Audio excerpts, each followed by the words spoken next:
முதலாவது வினாவாக நாம் சிந்திக்க இருப்பது, மணிகண்டன் அப்படிங்கிறவர் திருப்பூர்லேருந்து கேட்குறார்.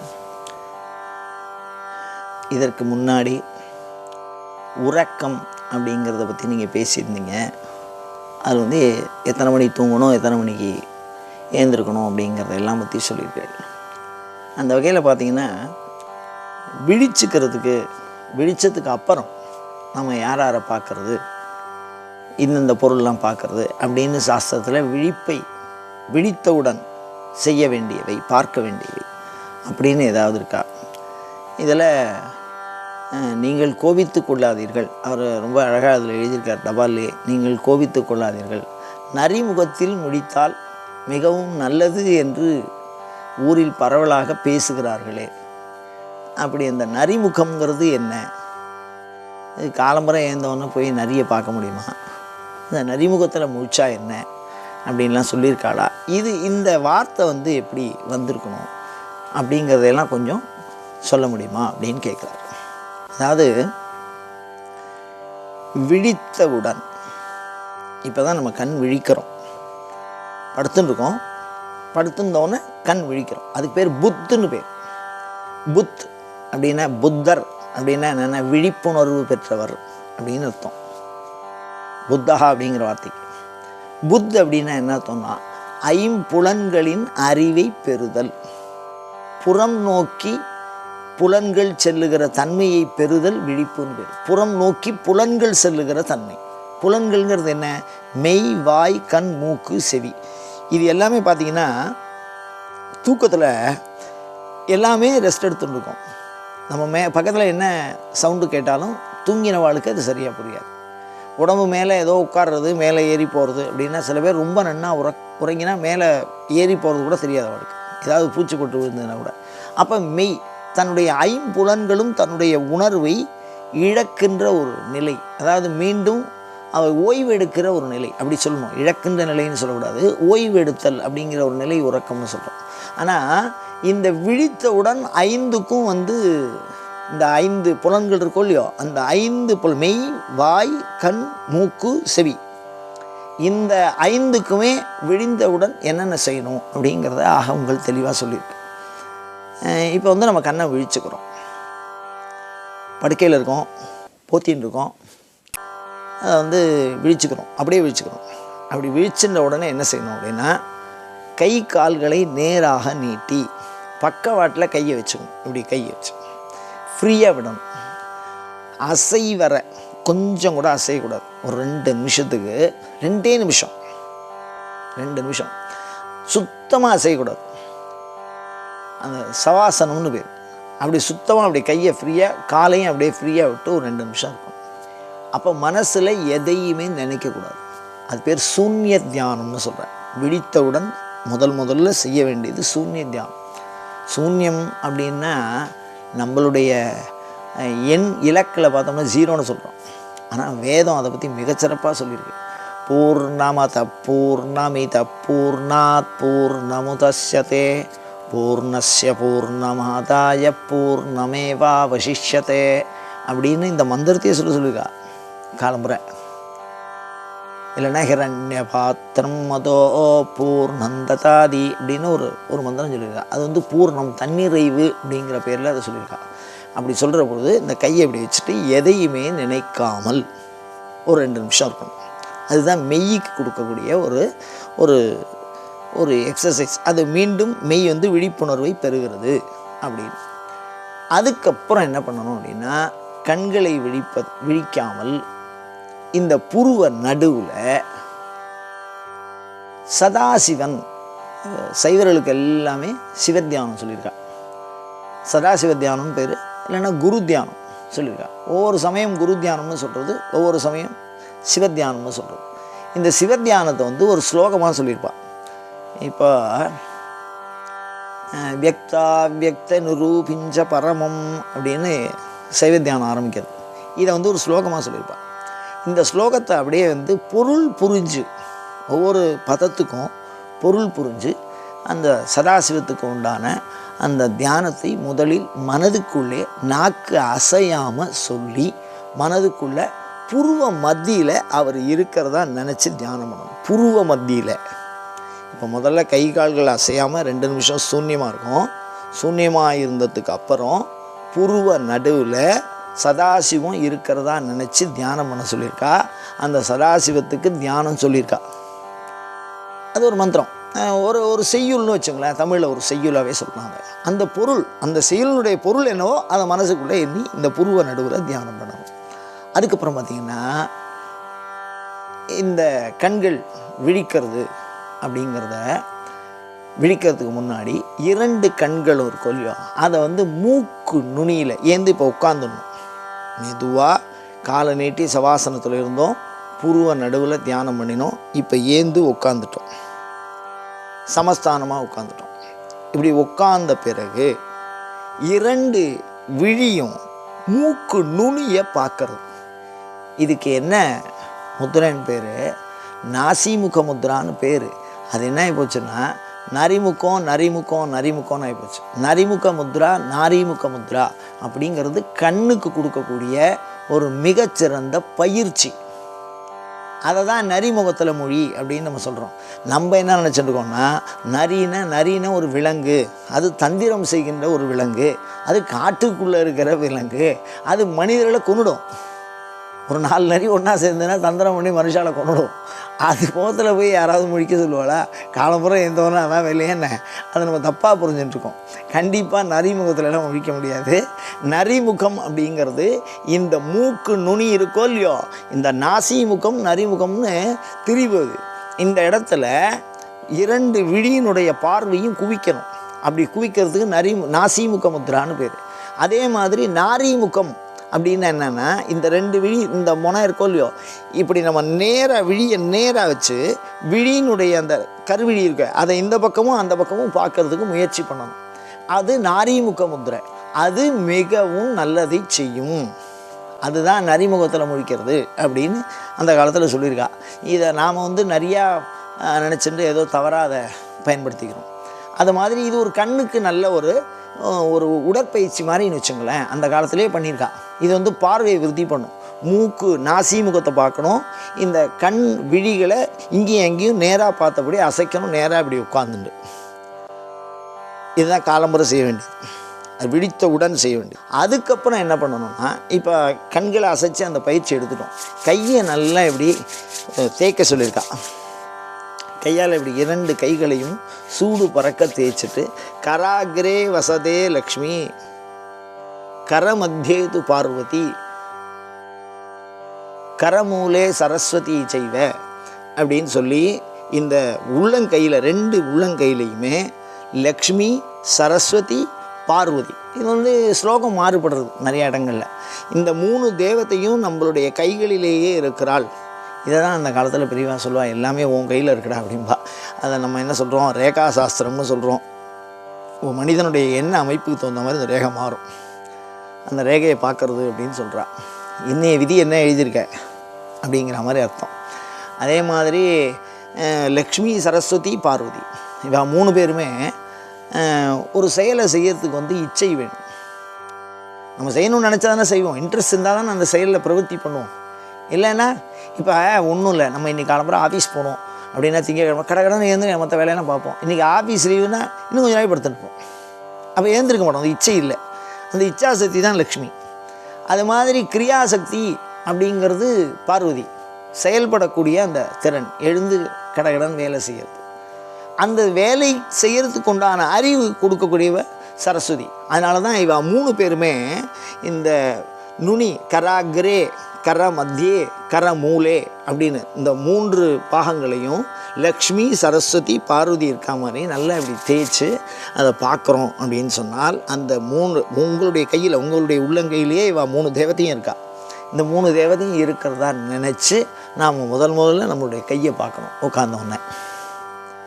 இப்போ என்னாச்சு, முதல்ல சவாசனத்தில் இருந்தோம், 2 நிமிஷம் சூன்ய தியானம் பண்ணினோம். அதுக்கப்புறம் புருவ நடுவில் சிவபெருமான தியானம் பண்ணினோம். நான் முழுவதும் சைவம் சார்ந்து சொல்கிறேன். அதில் ஒரு சில மாற்றங்களும் இருக்கும் சம்பிரதாயத்துக்கு தகுந்த மாதிரி. அதுக்கப்புறம் ஏந்து சமமாக உட்காரணும். இந்த அவர் சொல்கிறாரு நரிமுகம் நாரிமுகம், அதுதான் இந்த நாசி முகத்தை இந்த 2 கண்களாலையும் பார்க்கணும். வலது இடது அப்படின்னு இந்த கண்களை அசைக்கணும். இது வந்து கண்ணுக்கு கொடுக்கக்கூடிய பயிற்சி. அதுக்கப்புறம் பார்த்திங்கன்னா கை இந்த மெய்க்கு கொடுக்கக்கூடிய இந்த சூடு பறக்க தேய்ச்சி இப்படி முகத்தில் நம்ம வந்து நம்மளுடைய கையை பார்த்துக்கணும். அதுக்கப்புறம் ஏந்திருந்து நேராக நிற்கணும். அப்போ என்ன சொல்லணும்னா பூஸ்பர்சம்னு சொல்கிறா. பூஸ்பர்சம்னா என்னென்னா முதல்ல இந்த பூமாதேவியை பிரார்த்தனை பண்ணிக்க சொல்கிறா. நான் இது வரைக்கும் உன்னுடைய மடியில் தூங்கின்னு இருந்தேன், இப்போ உன்னுடைய நெஞ்சில் வந்து என்னுடைய காலை வைக்கிறதுக்கு எனக்கு வந்து நீ அனுமதி கொடு, தப்பாக எடுத்துக்காத அப்படிங்கிற மாதிரி ஒரு தாயிடம் பிரார்த்திப்பது போல் இந்த பூமாதேவியை வணங்க சொல்லி இருக்கிறார்கள். பூமகள் அப்படின்னு அழகாக சொல்லுவார் மாணிக்க வாசகர். ரொம்ப அற்புதமாக இருக்கும். அந்த பூமாதேவியை தாயாக எண்ணி வணங்கி அது மேலே காலை இப்படி நிமித்தி வச்சு நேராக நிற்கணும். சமஸ்தானம்னு பேர். கோயிலில், சிவன் கோயிலில் சந்திரசேகரர்னு ஒரு சாமி இருக்கும், பிரதோஷ நாயனார்னு ஒரு சாமி இருக்கும்.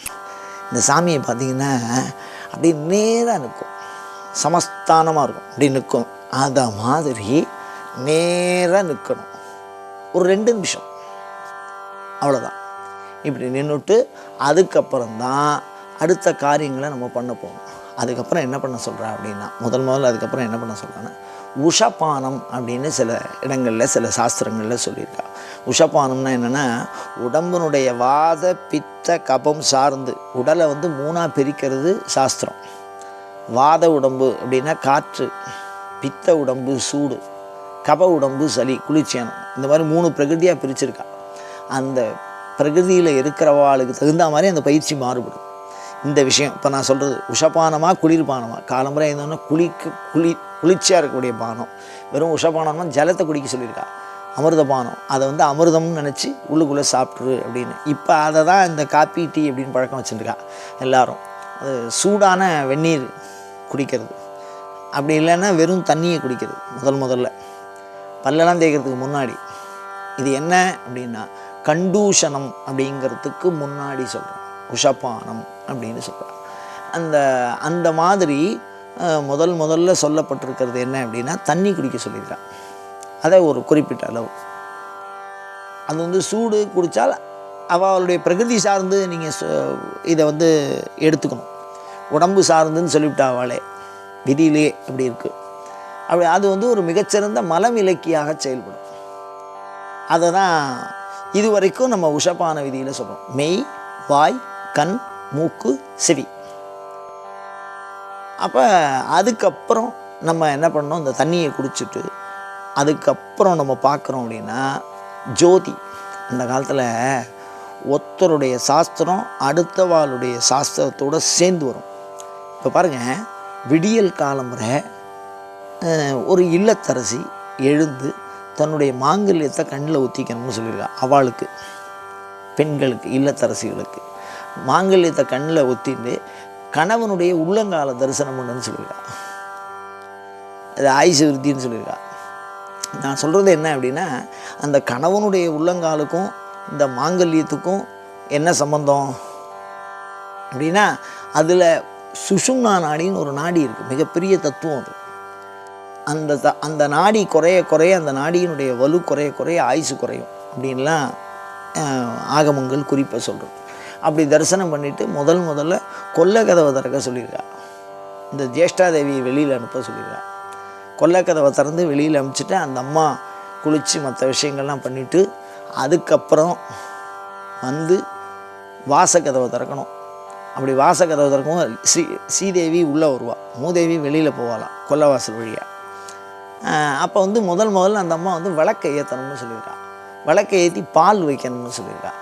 இப்போ இதெல்லாம் பார்த்திங்கன்னா வாசக்கதவு திறந்துருக்கும், விளக்கை ஏற்றிருக்கும், பால் இருக்கும் காலம்புரை. அப்போ நம்ம தரிசனம் பண்ணும்போது இவனை உஷபானம் பண்ணுன்னு சொல்லியிருக்கா. இவனை அதுக்குள்ளே அந்த இல்லத்தரசி அதை ரெடி பண்ணி வச்சுருப்பா. இதுக்கு முன்னாடி அப்படின்னு சொன்னால் ஒன்னோட ஒன்று ஒரு விதியோட இன்னொரு விதி ஒன்றா இணையுது பாருங்கள். அப்படி சரியாக பார்க்குற போது காலம்புரை ஜோதி தரிசனம் பார்க்கலாம்.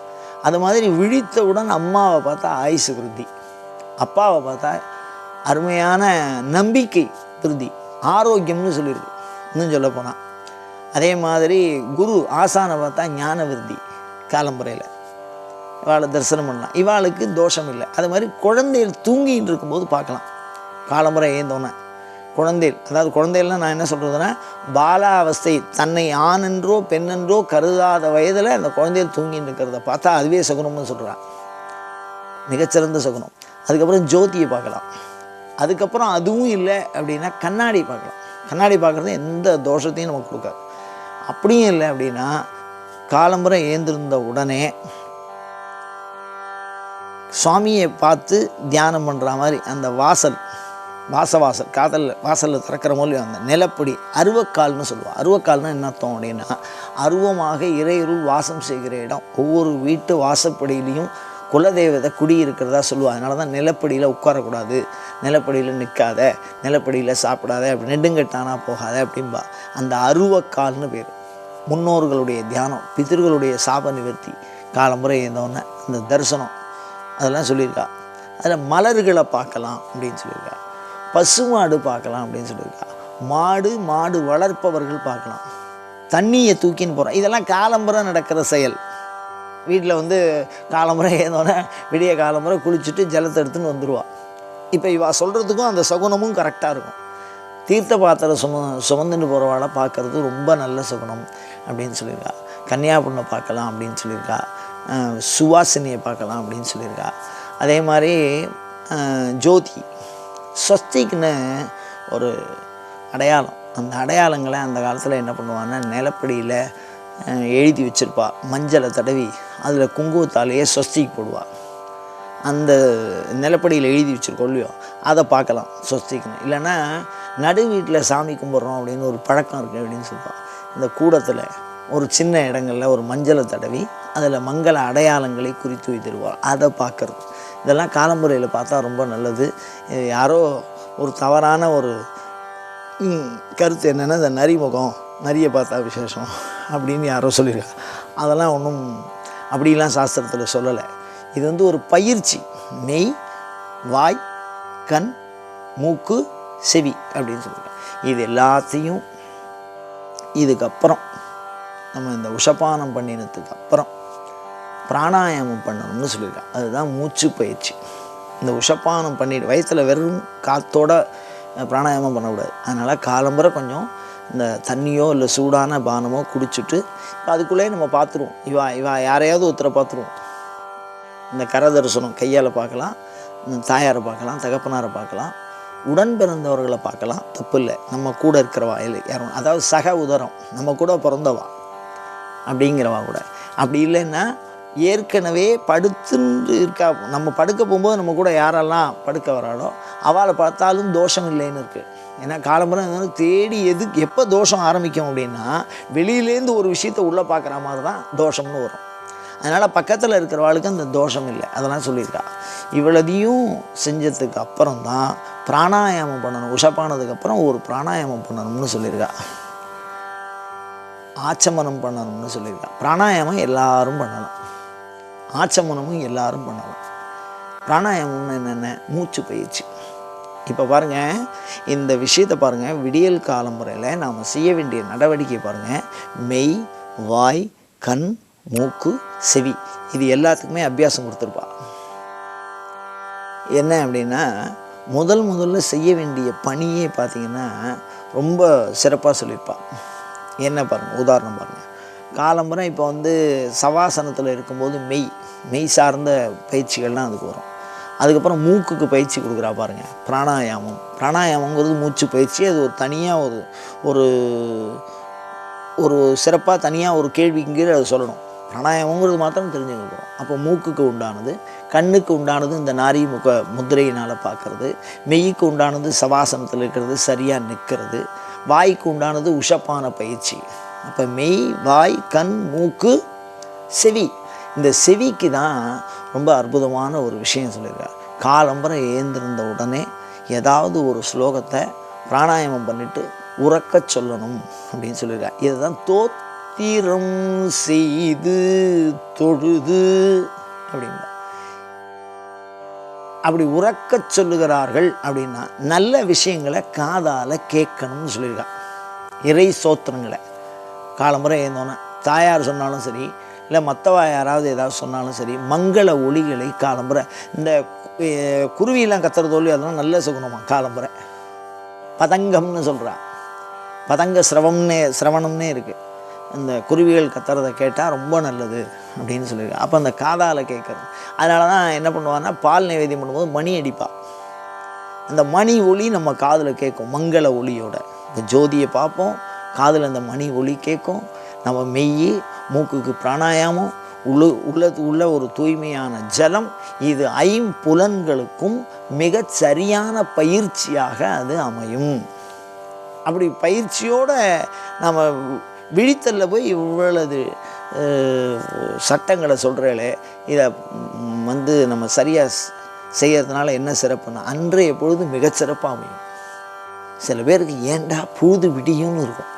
அவ்வளவு பிரச்சனைகளை சந்திக்கிறார்கள். ஒவ்வொரு நாளும் பிரச்சனை அதிகமாகிட்டே போகும். இப்போ நான் சொல்லக்கூடிய ஒரு சின்ன விஷயம், உங்கள் கையை நீங்கள் பார்க்குறது ஒரு சின்ன ஸ்லோகம். சதாசிவ தியானம் ஒரு சின்ன தியானம். அந்த தியானத்தை நீங்கள் ஒரு மனப்பாடம் பண்ணி அதை நீங்கள் பின்பற்றின்னு வாங்கோ. இதை தினசரி பின்பற்றின்னு வாங்கோ. கண்டிப்பாக கொஞ்சம் கொஞ்சமாக எல்லாமே குறைய ஆரம்பிக்கும். அது உங்கள் எண்ண வலு, அந்த வலு அலை நம்மளை சுற்றி ஒரு நல்ல ஒரு ஆற்றல் மிக்க ஒரு சூழலை உருவாக்கும். அந்த சூழலை இந்த சாத்திரம் உருவாக்கும், இந்த அபியாசம், இந்த பயிற்சி உருவாக்கும். அப்படிப்பட்ட இந்த தொடர்ந்த ஆச்சார அனுஷ்டானங்களை நாம் பின்பற்றி அதிலே மறைந்திருக்கின்ற பல நன்மைகளை அனுபவிக்க முயல்வோமாக.